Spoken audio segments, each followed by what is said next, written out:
Dr. Warren has clearly told you about the subtle body within us. And we should think why the subtle body was created. What was the need to create this body within us and how it was created?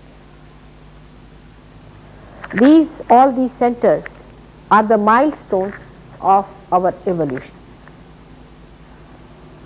And as we started growing higher and higher, developing higher and higher awareness,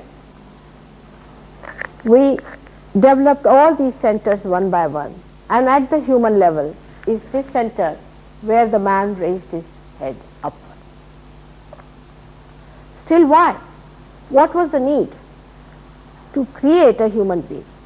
Supposing I am trying to get some nuts, bolts and things and try to fix them up, make it into a good instrument. One would ask, what are you doing? Why are you assembling all this? What are you making out of it? After all, it cannot be a waste. Why such a special thing has been made? For what purpose? And that is what we have not yet discovered, what is our purpose. But if you go to any of the scriptures, you will find out that they have said, all of them have said, that you have to become yourself. That there is all-pervading power around us. Now this all-pervading power we cannot see. It exists. As they say, if you have to believe it or not. But we should find out if there is such a power or not. For example, if I say that there are lots of beautiful pictures and beautiful music in this area, you won't believe. But if I get you a television set and if I plug it to the mains, you start seeing that it is receiving something.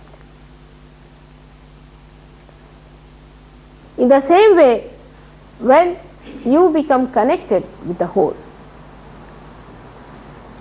then what should happen to you is that you start feeling that all-pervading power. This is self-knowledge and is written at length, very clearly by many people in the Indian scriptures. The reason was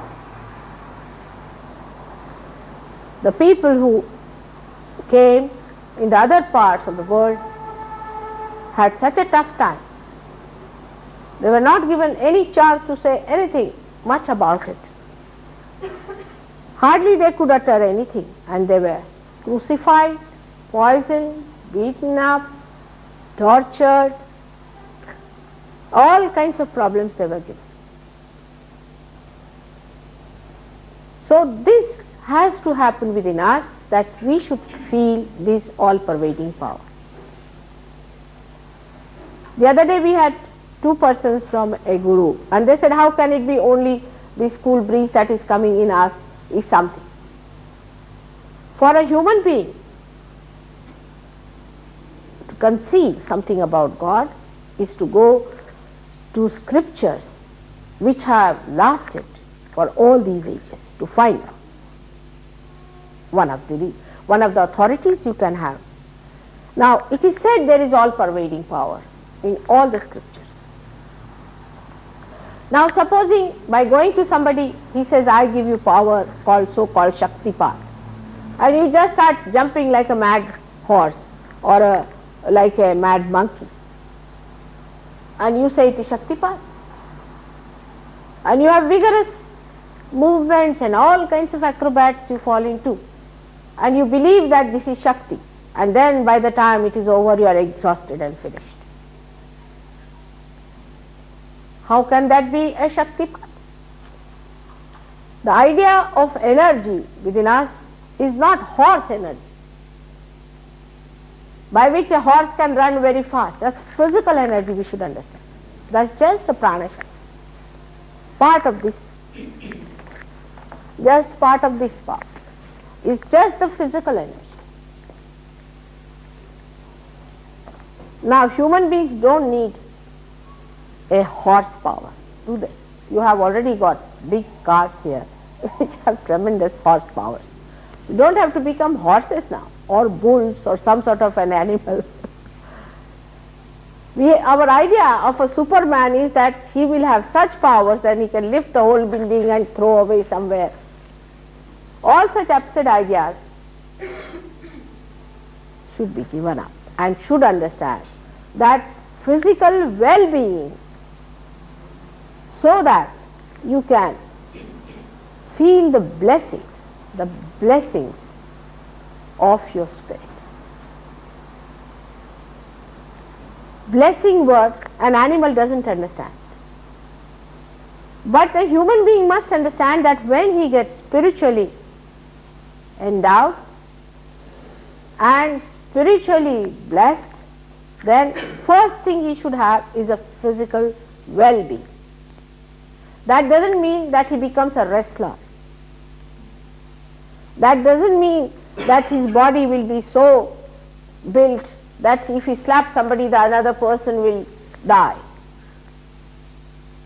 On the contrary, he becomes such a powerful personality that if somebody slaps him, for him it's nothing, it's all nonsense. So the concept of human beings can be from the kind of life they lead, the kind of media they face, the kind of identifications a society has, all kinds of things could be there. For example, for Japanese children, I was amazed. For them, the idea of a Superman is that he should look like a ghost. He should be at least 10 times bigger than a normal human being. And that's what they think they should achieve, because I studied their media, especially their cinema, and most of them have produced these phantom ideas. We don't become phantoms. That is one thing one should. Neither we become agitated. How can we become agitated? We are in bliss and peace. If you start just gesticulating and sort of shouting and screaming like mad, then how can that be a Shaktipat?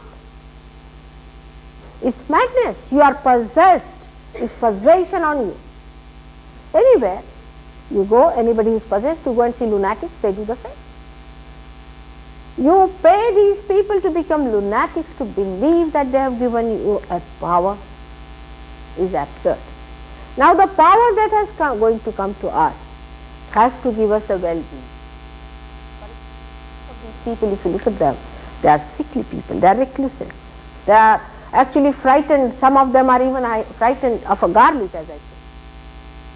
So the realization, if it comes to you, the chakras which are placed on your fingers should be enlightened, minimum of minimum, and that you should be able to feel this all-pervading power that is there. This is self-knowledge, this is Atma. Buddha means to know, to feel that power. Even after realization, when you grow a little bit more, you will start seeing karma-like powers. This just like you can say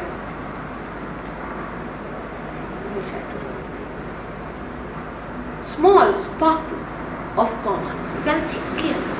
You can also see the kundalinis of it. You can also see a good soul and a bad soul like dots. You can clearly start seeing once you get your realization. When you are in that level, you start seeing. But if you get possessed, say you are on the left-hand side, then what will you see? You will see ghosts walking into your house. You will say your room is lifted up. Suddenly you will find your body is taken away and you are somewhere hanging. All these are very, very dangerous things about which people are not aware. Never go near these and these people. Recently there is a big disease that has started, which is a very dangerous disease. I don't know if you people are aware of it or not. That when small children are sleeping in the daytime, say they are in Switzerland, and say their mother may be in America.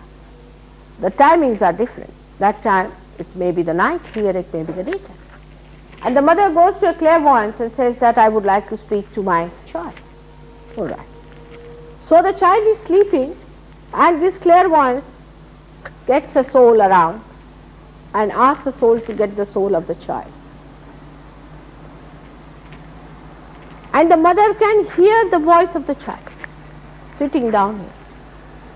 Oh, and she thinks even without any telecommunication I am talking to this child. And it's very common that the child dies in sleep and the mother doesn't know.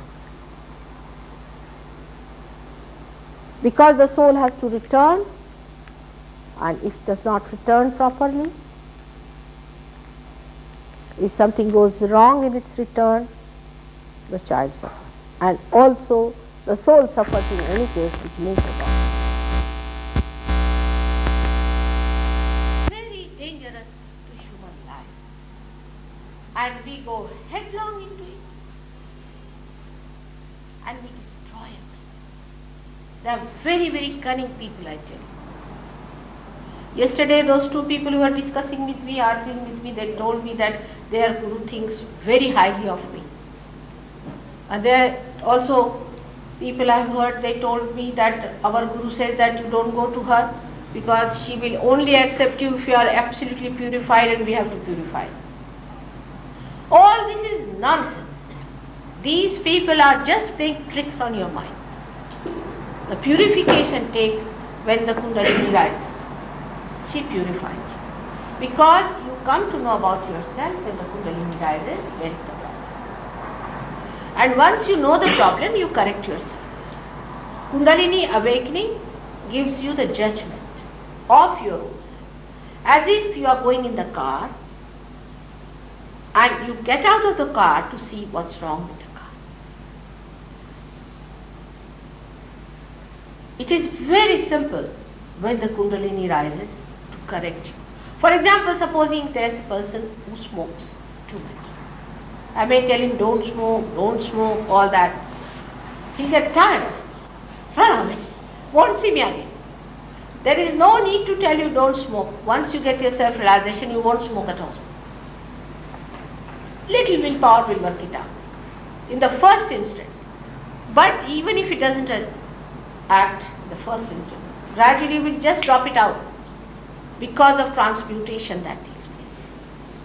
So we have to see that when we say we have got some sort of a Shakti or a power within us, we should become master of ourselves, of our greed, of our desires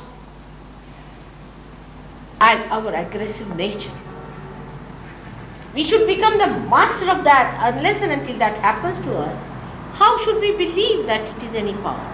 And that we should feel this all-pervading, blissful power around us. Unless and until you are awakened to that, how can you see?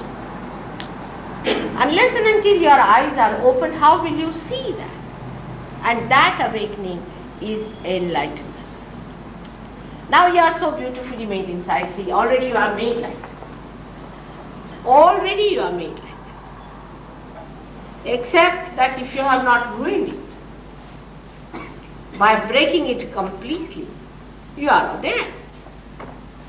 Is made for which you have not paid anything. You have put in no effort, no jumping, nothing.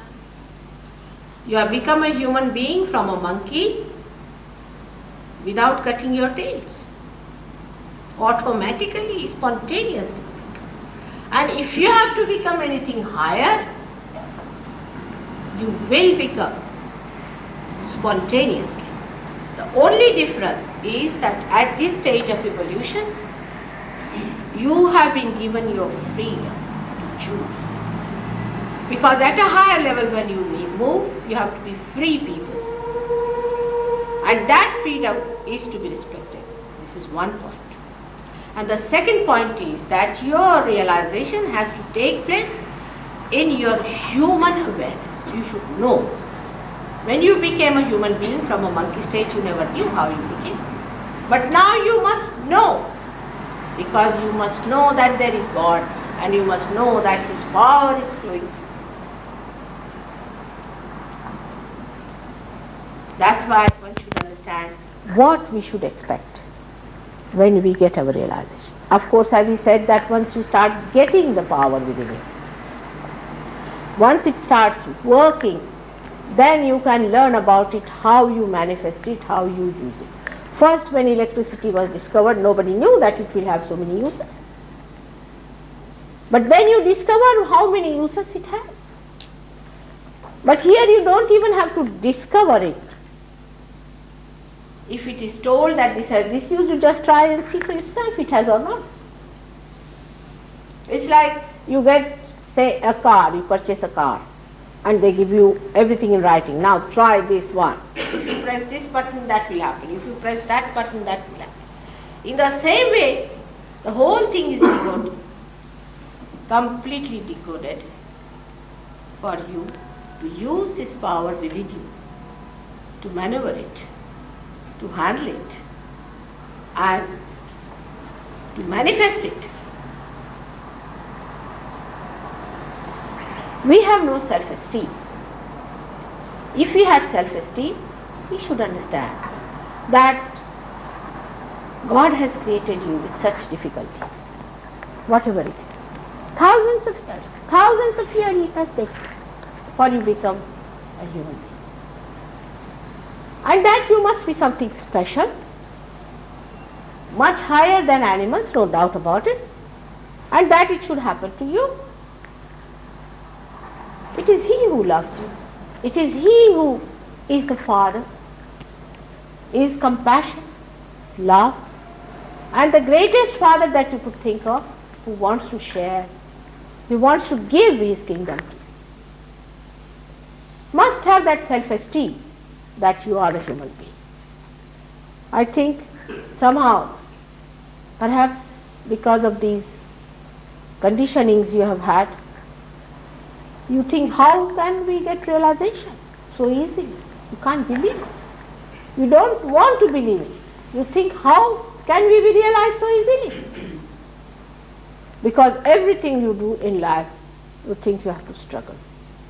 But there are so many things you don't do with struggle, like you get a fruit without any struggle.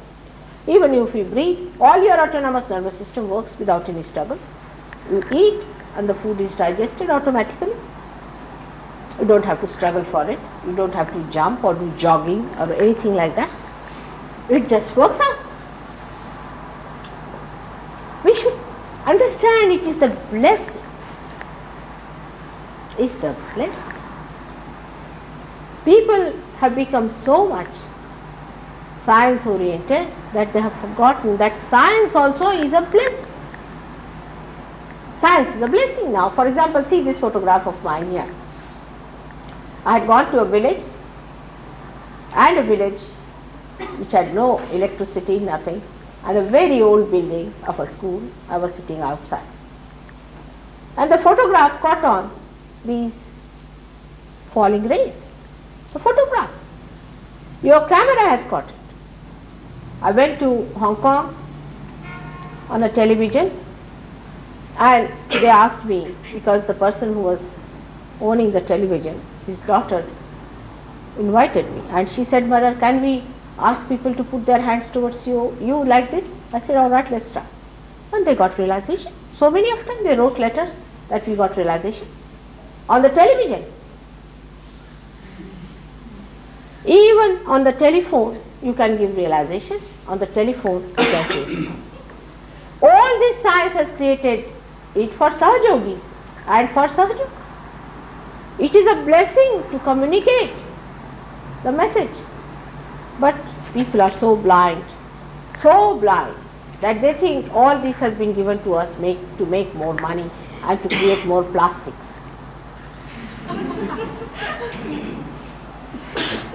They cannot believe that this is to communicate about God's love, His compassion, and that security that is from the most loving Father you could think of. It is beyond human conception to understand His compassion. I accept. But still, you see compassion in life. And if He is the source of compassion, then what must be His level of compassion?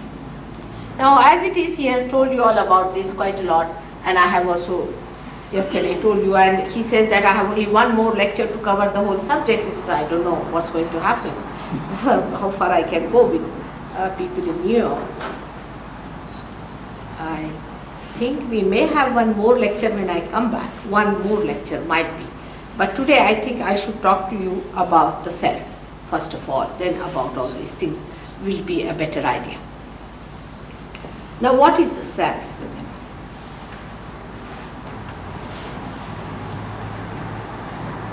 Self is the reflection of God Almighty. First, let us see how the creation came into being.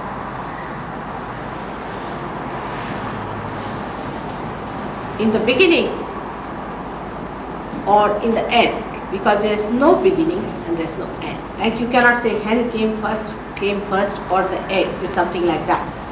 Start it at a point, you see, where it was just all white. And the whole creation becomes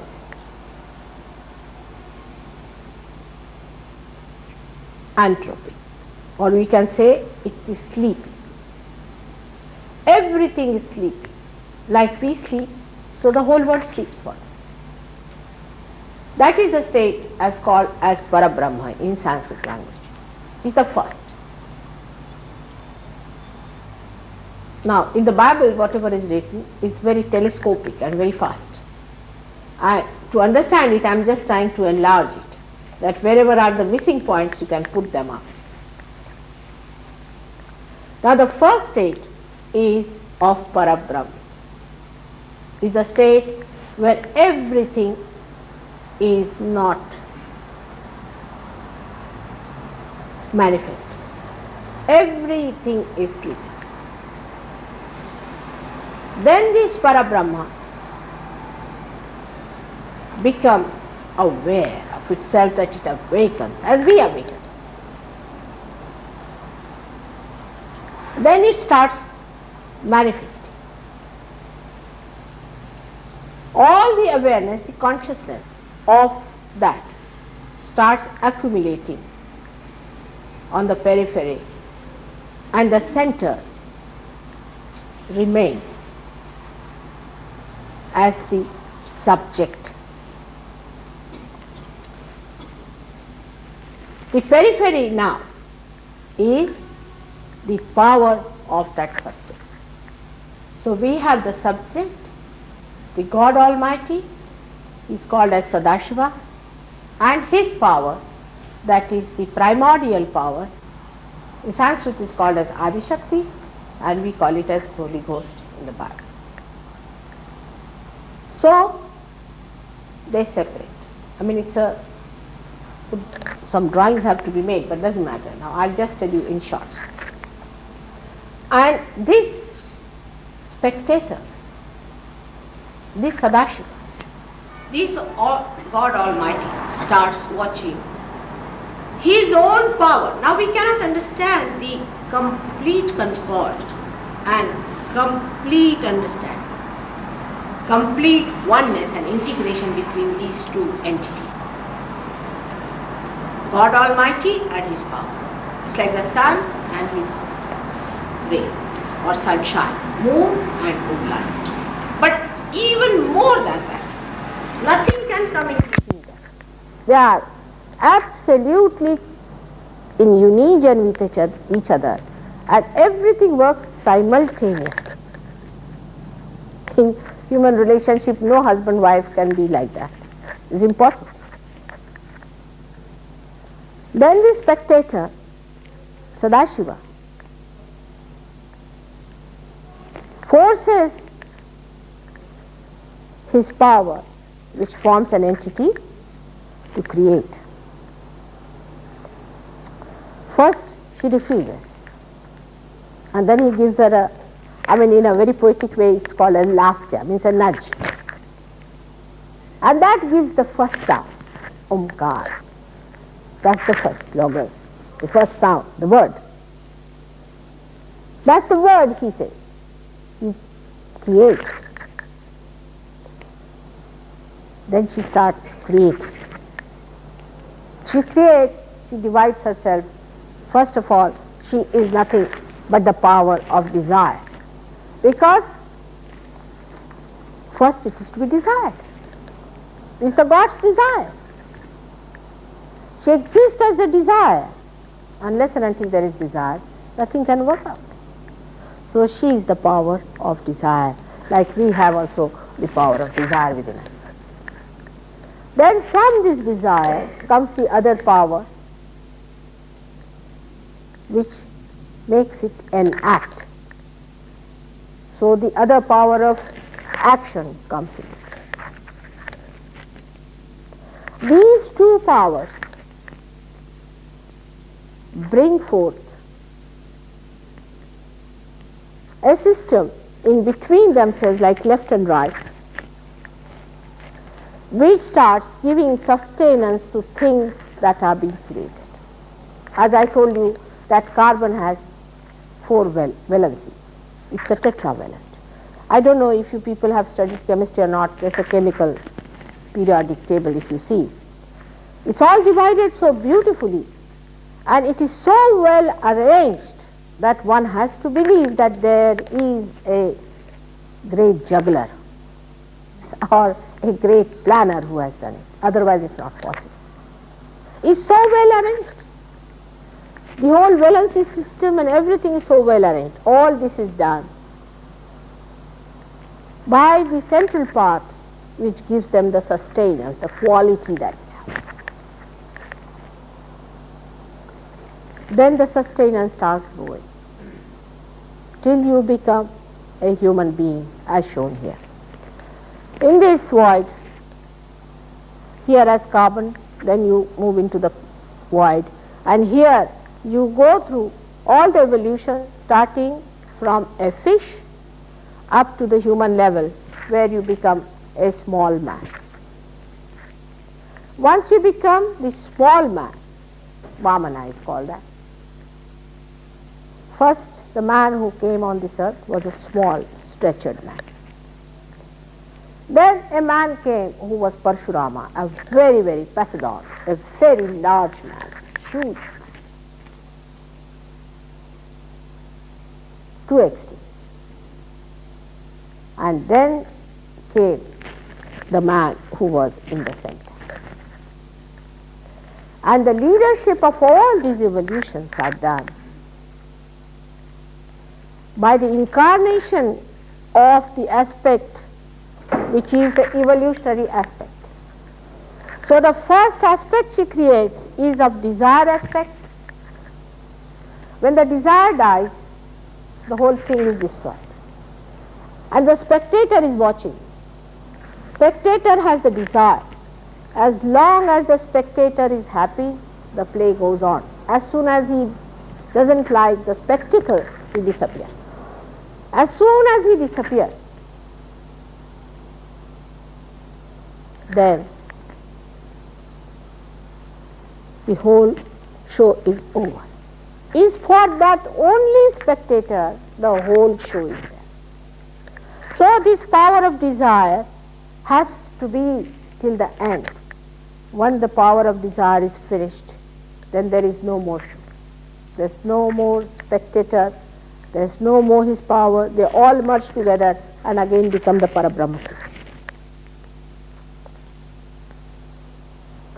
Now the other power, as I said, which is the aspect of creation, so the creator aspect is there. One is the one which is the existence, and the other side of the existence is the destroyer. And the another aspect is of the creator, and the central one is the sustainer, is the protector.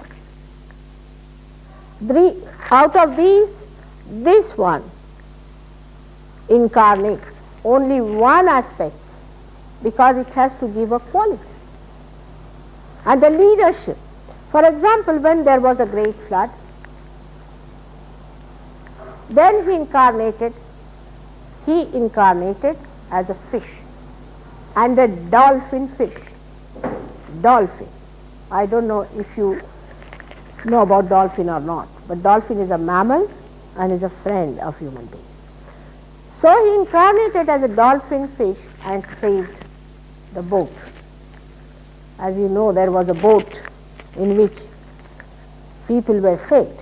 He says the boat is the dolphin who incarnated on this earth. One by one he incarnates, then he incarnates as a turtle, four-legged, which comes out of the water to show the fishes that you can come out.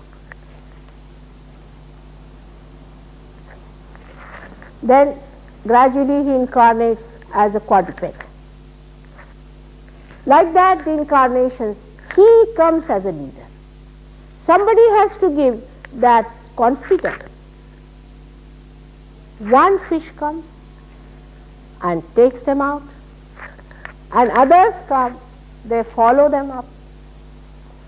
As they go on improving, every time there is an incarnation, and between one incarnation and another incarnation there is a very great time, and that is called as yuga.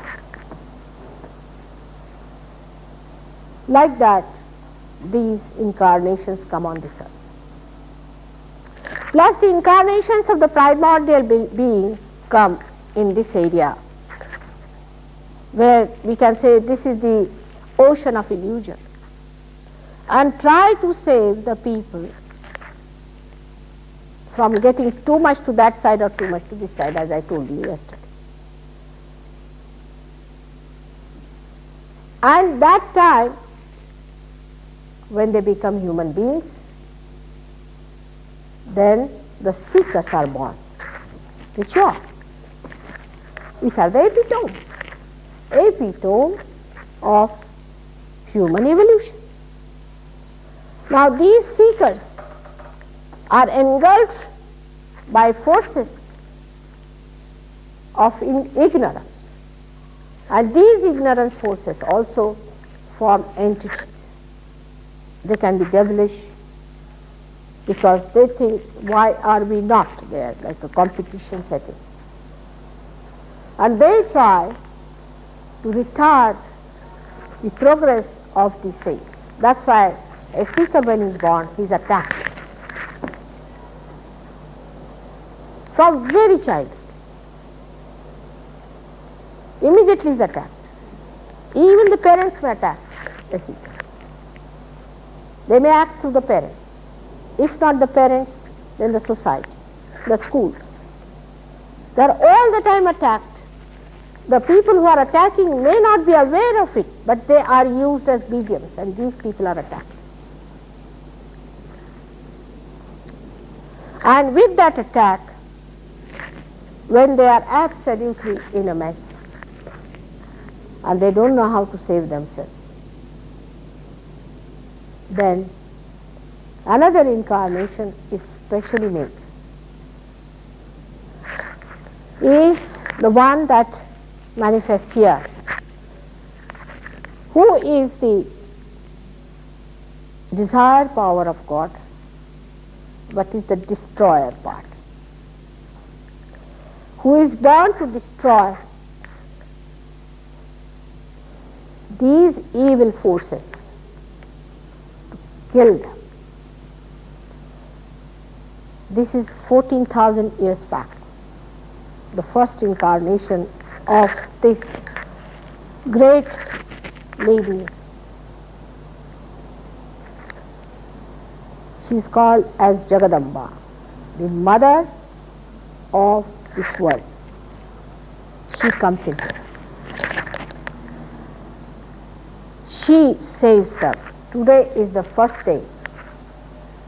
We celebrated the first day of her incarnation. And that is a very, very important day for Indians, because they believe in Shakti, and she is the Shakti. That she came on this earth to kill these horrible, devilish incarnations who are called as Rakshasas. So this one is represented within us at the heart level, in the center, in the vertical column, and it manifests in the children till the age of 12 years in the sternum and creates antibodies. She creates her army as the antibodies. Till the age of 12 years, the children develop those antibodies within themselves. And whenever there is a danger, whether it is physical, emotional, or spiritual danger, these antibodies fight. That's why when you are frightened, the sternum starts breathing fast and informs that all the antibodies should join hands to protect the subject. These antibodies are created here. On the left-hand side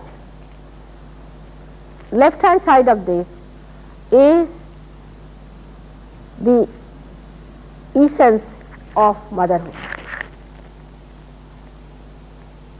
If in your childhood your mother had played a role which has given you fear or kind of a frightening experience, then this center goes out. We say the left heart is catching. Sometimes if you are a bad mother also it might catch. The right heart is the one, is that of the father. And the fatherhood is expressed by the leader who came on this earth about 8,000 years back, who is called as Sri Ram. He is not, if you see here, he is in the center. To make him a complete human being, he was pushed onto the right hand side. He is Sri Rama. Sri Rama came on this earth to establish the institution of benevolent king. The political development and the political evolution started from his time. He is the one who gave leadership as a benevolent king, the one who represents God and who is a king. The idea of king related to God came from Sri Ram. But the modern kings are not like that. They have no relationship with God. On the contrary, they are horrid people. Some of them are nothing but satanic people. Absolutely Satan they are. And you can see from the way they live their lives, and they have led their lives before. So the benevolence of Sri Rama is here to be followed by all the political leaders and all the people who are at the helm of affairs. He is the ideal that was created for human beings to run their authority as the head or the loving, compassionate, benevolent leader of the people who has to govern them by making them respect him. By respect. And if human beings create such kings who are not respected, those who have no human values, those who have no moral courage, those who are selfish, those who are self-centered, then they have nothing to do to be there. So this is the position of Rama, who is the father. So the head of every state has to be the father of his subjects. That's what he has tried to show by his life. So much so that he had to sacrifice his beloved wife, whom he loved so much. But these days, you know how people do for their own children, they'll sell the whole country. In our India, they do it. Here it's just the other way around. Nobody cares for children at all. When nobody knows whose children they are. But in India it's the other way around, that they will even sell their children, their country for their children. All these two extremes go against the character of Sri Ram. Now this is the character that was created 8,000 years back. So I have explained to you all these things. Now this is the heart. In the heart resides the spirit. The spirit is watching the game of this creation and is watching what is happening to this person, to this person, to this person, to this person. Everybody has got in their heart the spirit which is watching. It's called as the Kshetrajna, means the one, the knower of the field. He is watching every minute. He knows what to do, where you go, what mistakes you create. He watches. He doesn't interfere. It's only the interference comes from here, from that thing, which tries to give you conscience, which tries to improve you. From here sometimes, the victim part, it tries to tell you, be in the center, by punishing you, by showing it is wrong. But he is just watching the game. Let's see how far it goes. He is the knower of your field. He is the universal being within you. He is the reflection of that God Almighty who is a spectator within you. And his power is this all-pervading power which has created all this. So to feel this all-pervading power, you have to become the spirit. All this creation has no meaning if you do not become the spirit. In the Vedas, the very first stanza says that by reading Vedas, if you do not become Vid, Vid means, Veda word comes from Vida. Vida means to know. If you do not become the knowledge, then it has no meaning. But knowledge doesn't lie in dancing and shouting and all the monkey tricks that people do. There is no monkey trick there.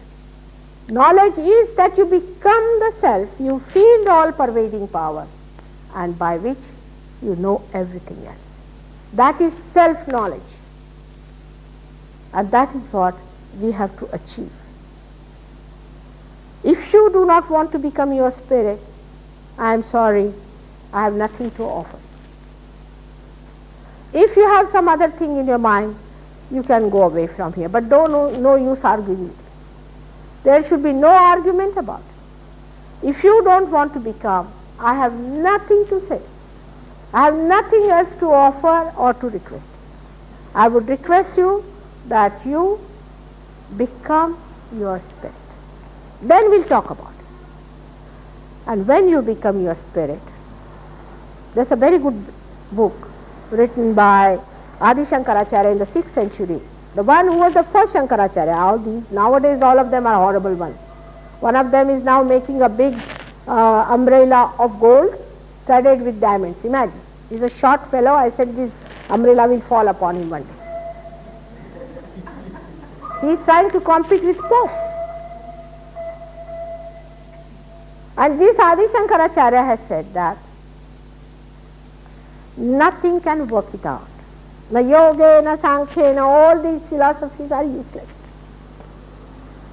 It only works out. No discipline, nothing. By the grace of the mother.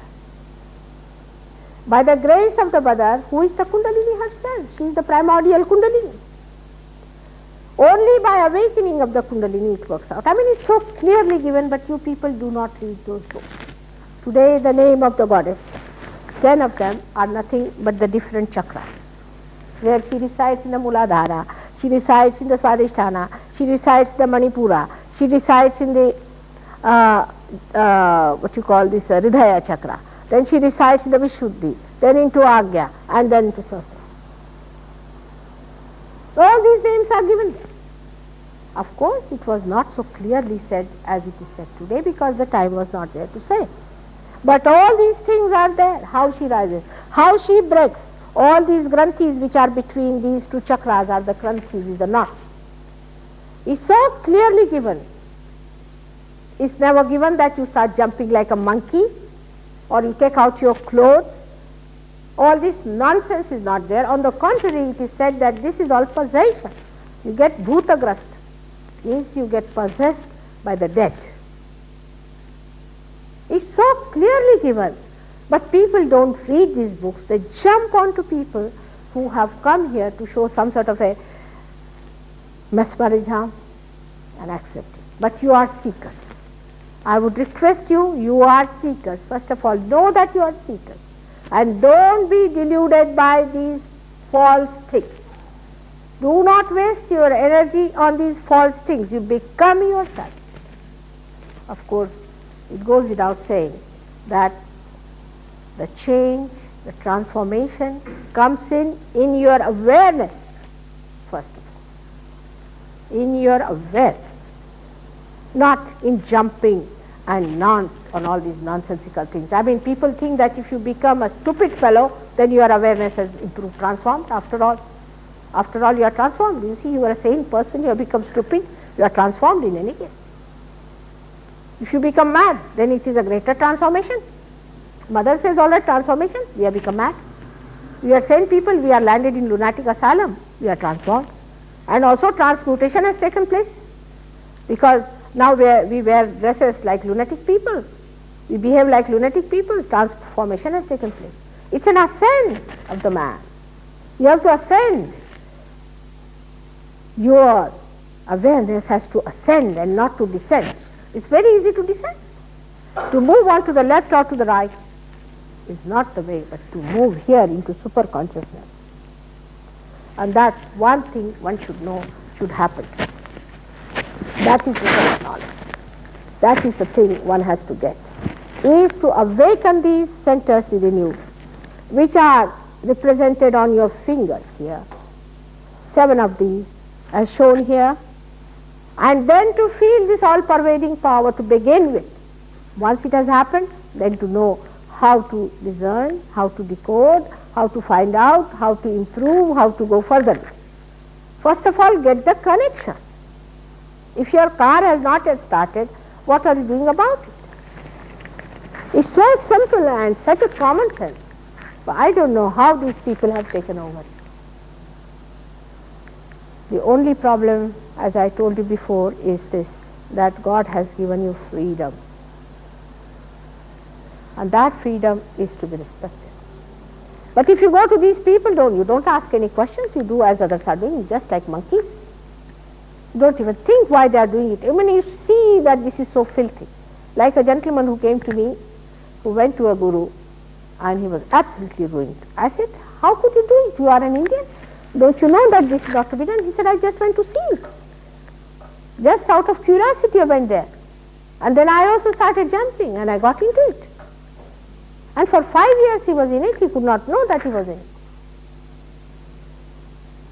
I said, for Indians they have some wisdom because they have read all these things, they know all about it. How could you do it? They know that unholiness is not the way to God. Now some of them can give you also an explanation that all you are to be cleansed. And you pay for it, as if you go to some laundry here, you pay for it, put yourself into it, go into some turnings and you become cleansed. You have to be cleansed. You must see their life pattern, you must see how they live. The person who cannot even smell a flower, how can he cleanse you? He himself needs a lot of treatment. Flower he cannot. Can you imagine a man like that who cannot smell a flower? I mean, he's a doomed personality. I would say the most beautiful thing that is produced is a flower. How is he going to feel the human flowers? How is he going to enjoy? A person who cannot take out his goggles from his eyes and can face people. How can you believe that such a man could be something holy? Any holy person doesn't have this kind of eyes. One has to know that if the person doesn't lead a holy life, and a parasites, greedy people asking for money and Rolls Royces and things like that, all such people, you think they can be your gurus. You have no self-esteem, I should say. They are absolutely devils. But the problem is different. For me, the problem is very, very different. Krishna has said, Yada yada hi dharmasya glanir bhavati bharata paritranaya sadhunam vinashaya cha dushkrutam sambhavami yugai. He says that whenever there is the degradation of the sustenance, then to save the saints and to kill the satanics, I come on this earth, I take a form. Now the problem is, all the saints have got the satanics in their head. My problem is very complicated. I know they are saints. I know they are the ones who are seekers, have been for ages. But they are impressed by the satanics, and the satanics are ruling. So if the question of killing, the samhara of Krishna's comes in, you see, even if they are killed, they are in your brain, so how can you kill? They have to go out of your brain. The complicated structure today of the seekers is this, that in their brains they have got all the satanic center. They cannot get rid of it. They are so impressed. Yesterday the fellow said, but mother, everything is good, there's nothing like evil. I said, really? Imagine, to believe in such a thing, that there is no evil itself is such a dangerous situation. Then why do you need discrimination? Go ahead. Whether you go to hell or to heaven, what does it matter? There is no evil. Enjoy your hell, have a holiday.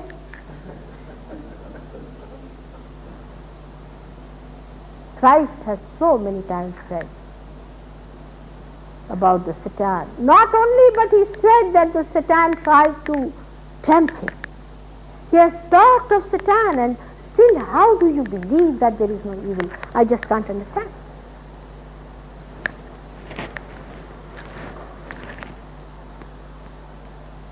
There is not only evil, but the darkness is so great that we are standing at a point so precariously placed, very precariously placed, that people are more impressed by evil than by good. See how many people we are. Just see for yourself. Here we are for reality. You cannot pay for anything. You get your realization. 50% people have got realization here. But how many people there are? And they have no patience even to sit down. But I have known people. I have been with the Guru for 8 years. He is in my heart. The heart is all catching and you're fainting all the time with the Guru being there. It's a very big problem which you should realize. These are all saints. My only concern is to save them. They have very subtle methods of sabotaging, of destroying the work of God. And you should know, when you get your realization, that you have to become strong pillars of God's work, and not to indulge into frivolous, useless, cheap things, but get to it, learn it, master it. You will become your own master. These gurus who have no powers, nothing, they have become gurus and have minted so much money out of you, and you are the people who are realized souls and you are so quiet. You should shout at the top of houses and say that these are false people. These are fake people. Christ himself has said that there will be false and fake gurus. And then people said that, why are you talking against them? He said the Satan is not going to talk against himself, his house. He said it clearly. And when people tell me, mother, don't talk against them, I always tell them, I'll talk, not only talk, but wherever it is possible, I'll tell them definitely. I verily say that these are Satans whom I know now for ages, for thousands of years I have known them. Each one of them, all their tricks I know. I know what they do to you. And don't listen to them that they are cleansing you. Let them cleanse themselves and repent, so that they don't go back into hell permanently. So here at this stage of the mother. She is terrific. She protects. She has many antibodies. Actually, these antibodies were created at a particular time when it was said that there was a Satan who could not be killed by the quadruped and the people who had two legs like human beings. So she created a special type of a gnat, you call that gnat, a black thing with 6 legs, and she killed it. And these antibodies are those with the 6 legs, and they work it out. They are there, and she is the one who protects her. Now, coming to the gross level, when a lady is worried about her security, which is very common in America, because husbands, if they are flirts, if they have no time for their wives, and all the time they tell the wife that you may have to leave the house, they develop the fear in this area, and the disease which is caused by that is breast cancer, which is very common in America, breast cancer. Breast cancer is caused to women who have sense of insecurity. In Sahaja Yoga, you can cure breast cancer. It's very easy to cure breast cancer in Sahaja Yoga. Now, the combination of this and this gives you asthma. Among men who have asthma, they must look after their fatherhood. Their own father, supposing somebody's father is dead, without the knowledge of the man, or the father can possess also. In that case, you get this kind of a thing. Surprisingly, recently in London, one doctor, I don't know how, he experimented with a lady who was suffering from anorexia. Her father had died and she would not eat her food. And many of them are like that, whose fathers have died. They suffer from anorexia. And he said, all right, let us see about your father. Let us do some sort of a ceremony for him. And she started eating all right. It's most surprising. It came in the papers that he did that. That is how you can cure such women who suffer from the deficiency of a fatherhood, or maybe we can say if the father possesses you, if the child is thinking of the father all the time, all these things can be cured in Sahaja Yoga, which I'm sure when you will go further with the studies of Sahaja Yoga, you will learn one by one how to cure such people who have these diseases. Now, I think I'll leave these 3 centers for tomorrow and I'll try to cover it up. But this is the spirit that is still watching. When the Kundalini, this is the seat of the spirit. When the Kundalini rises and she touches that seat, immediately you get connected to the spirit. And the spirit, which is this all-pervading power, starts flowing through your hand, as well as you start feeling it outside. The spectator, the witness, who was outside our central nervous system, now comes into our central nervous system, and we know everything about it as we start using this power of spirit. If you remember, Christ was touched by some woman who was sick, and he felt a power flew to her, and this is the same thing. But Christ was different. He was all-pervading power. He was Omkara. That's why he could walk on the water. But about Christ and about Sri Krishna, I'll tell you later on, tomorrow, if you don't mind.